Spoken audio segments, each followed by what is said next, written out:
Assalamualaikum warahmatullahi wabarakatuh. Waalaikumsalam warahmatullahi wabarakatuh.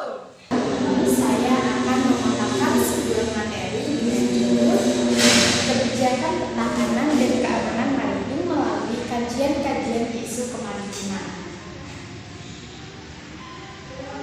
Pancasila sebagai landasan ideal pertahanan laut Nusantara harus dilandasi oleh nilai-nilai Pancasila sebagai landasan ideal.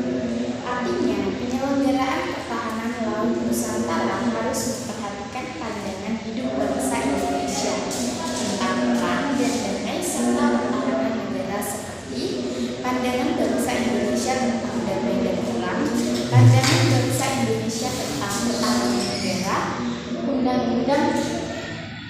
Undang-Undang Dasar 1945 sebagai landasan konstitusional dan wawasan Nusantara sebagai landasan fungsional. Pertahanan laut Nusantara harus memperhatikan konsep geopolitik.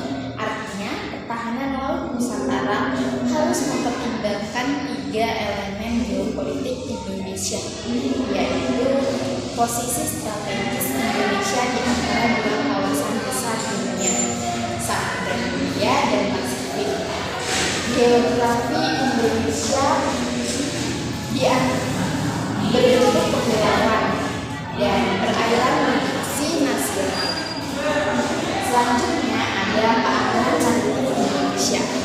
Laut adalah sentral bagi Indonesia.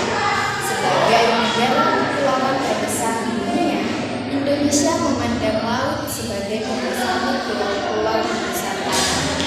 Laut juga dipandang sebagai sumber kekayaan bangsa untuk pembangunan ekonomi. Di samping itu, laut juga dapat berperan sebagai bangsa. Oleh sebab itu, laut juga dapat berperan sebagai penting bagi Indonesia untuk menjaga stabilitas dan keamanan maritim. Selanjutnya, kebijakan pertahanan dan keamanan maritim. Program-program utama dalam melaksanakan strategi kebijakan pertahanan dan keamanan maritim adalah sebagai berikut. Yang pertama, pembangunan pertahanan dan keamanan laut yang tangguh melalui postur pertahanan kelautan Indonesia yang proporsional. Kedua, peningkatan kemampuan dan kinerja pertahanan dan keamanan secara terpadu di seluruh wilayah perairan. Yang ketiga, peningkatan pembangunan kawasan perbatasan di laut dan pulau-pulau kecil. Keempat, peningkatan peran aktif Indonesia dalam kerjasama pertahanan dan keamanan. Kelima, penegakan kedaulatan dan hukum di wilayah perairan. Ketujuh, optimalisasi sistem komando kendali, komunikasi serta pengawasan dan pengintaian. 8. Pembangunan karakter bangsa yang berorientasi kesulitan kelautan upaya bela negara. Dan yang terakhir, meningkatkan keamanan dan keselamatan pelayaran. Kementerian Koordinator Bidang Kementerian RI 2017. Selanjutnya, isu-isu kemaritiman.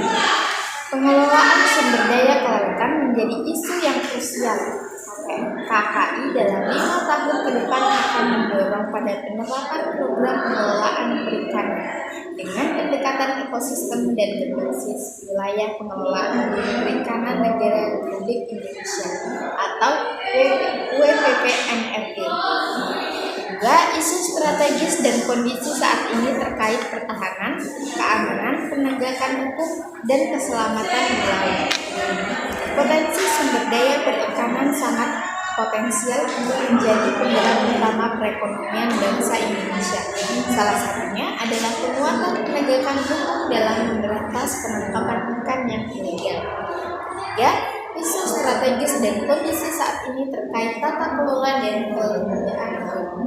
Kebijakan tata kelola dan kelembagaan laut diperlukan guna mempertahankan sistem tata kelola nasional yang komprehensif, terintegrasi. Sekian dari saya. Assalamualaikum warahmatullahi wabarakatuh. Waalaikumsalam.